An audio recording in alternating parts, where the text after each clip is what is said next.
খবৰ কেনেকুৱা? খবৰ ভাল? বিহু বিহু লাগিছে নে নাই? লাগিছে। এবাৰ বিহু লাগিব কাৰ ইলেকশ্যন লাগিব বুজানো হয়নে? হয়নে নহয়?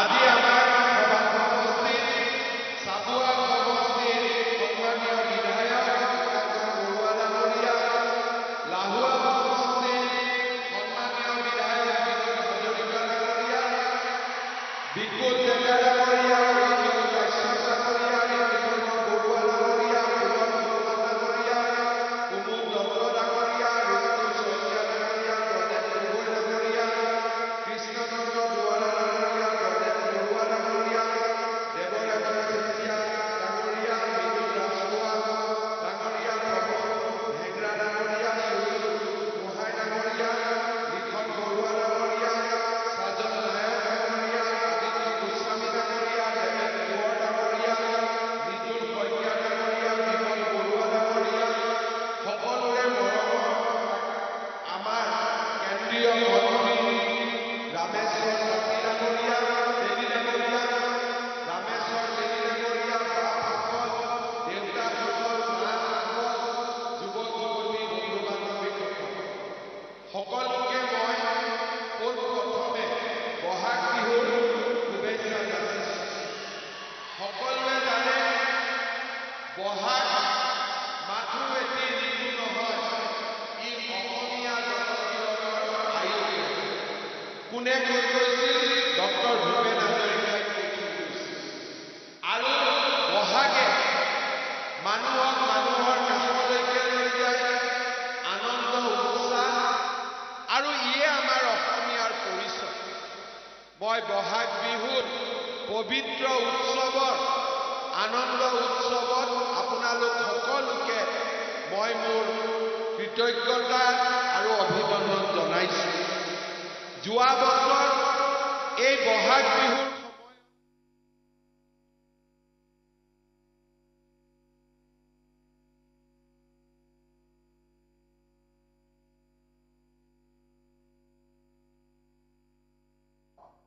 গিনিজ ৱৰ্ল্ড ৰেকৰ্ড হৈছিলে নৰেন্দ্ৰ মোদী ডাঙৰীয়াই বিহু উপভোগ কৰিছে।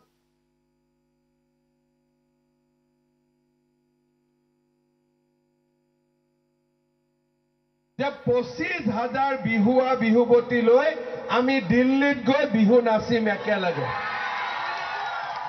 শ্ৰদ্ধাৰ ৰাইজ, এই ইলেকশ্যন নৰেন্দ্ৰ মোদীক প্ৰধানমন্ত্ৰী কৰাৰ ইলেকশ্যন।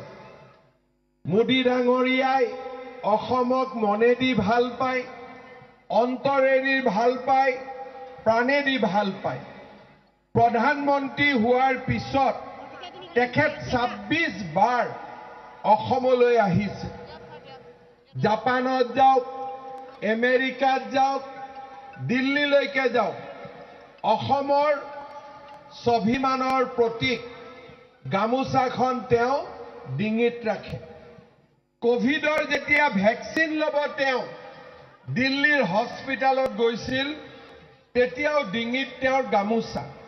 মই তেওঁক সুধিছিলোঁ যে প্ৰধানমন্ত্ৰী ডাঙৰীয়া, আপুনি গুজৰাটৰ মানুহ, ভেকচিন ল'ব, গুজৰাটৰ গামোচা নলৈ ভেকচিন লোৱা দিনাখন আপুনিনো অসমীয়া গামোচাখন কিয় ল'লে?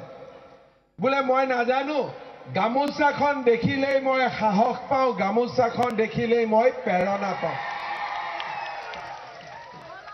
আজি কংগ্ৰেছৰ দিনত কি হৈছিলে? সদায় কাজিৰঙাত এটাৰ পিছত এটা গড় মৰিব। খৰ্গবিলাক কোনে লৈ যায় ভগৱান জানে। মোদী ডাঙৰীয়া কাজিৰঙাত আহে, ৰাতি থাকে, গড়ৰ ছবি উঠাই টুইটাৰ ফেচবুকেদি সমগ্ৰ পৃথিৱী জনপ্ৰিয় কৰি তোলে। আজি আপোনালোকে দেখা পাইছে যে কেতিয়াও কোনো কংগ্ৰেছৰ প্ৰধানমন্ত্ৰীয়ে কাজিৰঙাত ৰাতি থকা নাছিল। কংগ্ৰেছৰ কোনো প্ৰধানমন্ত্ৰীয়ে গুৱাহাটীত আহিলে, ডিব্ৰুগড়ত আহিলে গামোচা পিন্ধালো বেলেগ কথা, কিন্তু দিল্লীত কোনেও গামোচা পিন্ধা নাছিল আৰু বাৰে বাৰে অসমলৈ অহা নাছিল। লাচিত বৰফুকনৰ 145 ফুটৰ প্ৰতিমাও কোনো প্ৰধানমন্ত্ৰীয়ে বনাব সাহস কৰা নাছিল। আজি আমাৰ ৰাজ্যখনৰ স্বাভিমান হওক, ৰাজ্যখনৰ বিকাশ হওক, ৰাজ্যখনৰ প্ৰগতি হওক, এই গোটেইবিলাকতে প্ৰধানমন্ত্ৰী নৰেন্দ্ৰ মোদী ডাঙৰীয়াই অভূতপূৰ্ব বৰঙণি আগবঢ়াইছে। ধলাত ব্ৰিজ হ'ল, বগীবিলত ব্ৰিজ হ'ল, এতিয়া নুমলীগড় আৰু গহপুৰৰ মাজত আমি ব্ৰহ্মপুত্ৰৰ তলেদি 6 লেনযুক্ত দলং বনোৱাৰ সিদ্ধান্ত লৈছো, ওপৰেদি নহয় তলেদি। কাজিৰঙাৰ ওপৰত 32 কিলোমিটাৰৰ উৰণীয়া সেতু। আগত কোনেও অসমৰ কাৰণে ইমান চিন্তা কৰা নাছিল। আজি প্ৰধানমন্ত্ৰী মোদী ডাঙৰীয়াৰ নেতৃত্বত অসম আজি চৌদিশে আগবাঢ়ি গৈছে। আজি বহাগ বিহুৰ সময়। অসমত আজিৰ পৰা 10 বছৰ আগলৈকে, 5 বছৰ আগলৈকে মানুহৰ মাজত বিহুৰ উৎসৱৰ সময়তো গুলি বাৰুদ বোমৰ শব্দ শুনা পাইছিল। মাতৃৰ বুকু খুদা হৈছিলে। হত্যা, হিংসা, গুলি বাৰুদ অসমৰ আকাশখন ধুৱলি কুঁৱলী কৰি ৰাখিছিলে। মোদী ডাঙৰীয়াৰ নেতৃত্বত বড়ো চুক্তি হ'ল, কাৰ্বি চুক্তি হ'ল, আদিবাসী চুক্তি হ'ল। আজি আৰু কোনো মাতৃয়ে বহাগ বিহুৰ দিনাখন বুকু খুদা কৰি সন্তানৰ কাৰণে কান্দিব নালাগে। পৰিৱেশ সলনি হ'ল। এতিয়া বন্দুকৰ শব্দত বহাগ বিহু নাহে, কুলি কেতেকীৰ মিঠা মাতত আজি আমাৰ অসমত বহাগ বিহু আহে। আজি অসমত শিক্ষা দীক্ষাৰ নতুন পৰিৱেশ গঢ়ি উঠিছে। চাবুৱাত ক্ৰীড়া বিশ্ববিদ্যালয়, তিনিচুকীয়াত মেডিকেল কলেজ, জিলাই জিলাই মেডিকেল কলেজ, জিলাই জিলাই বিশ্ববিদ্যালয়, ষ্টেডিয়াম, ৰাস্তা ঘাট।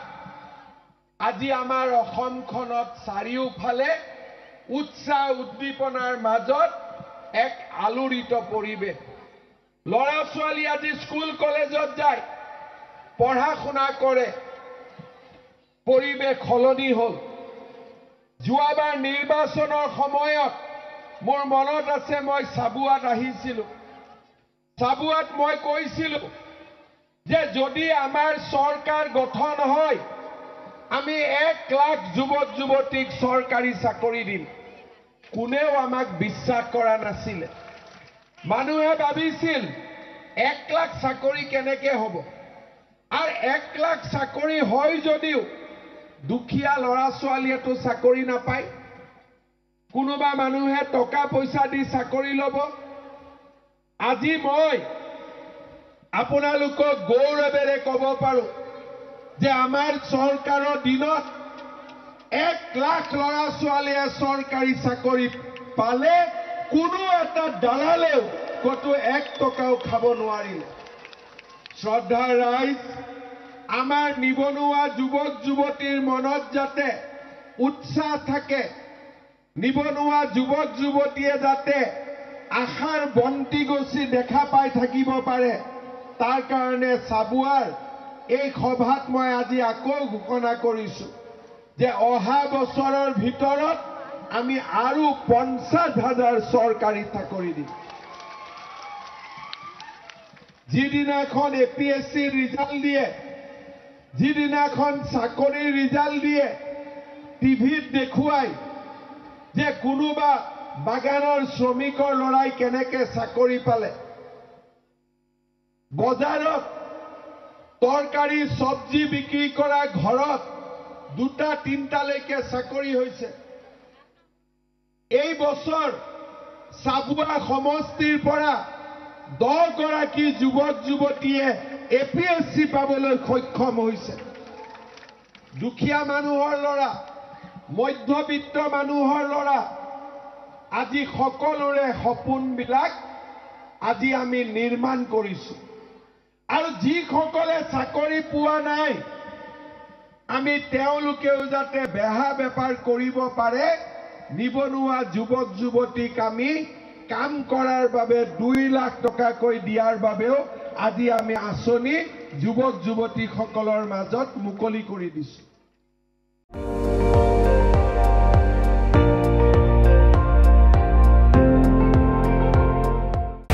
আপুনি চাই আছে ND24 সৰ্বশ্ৰেষ্ঠ নহয় সৰ্বোত্তমৰ দৌৰত।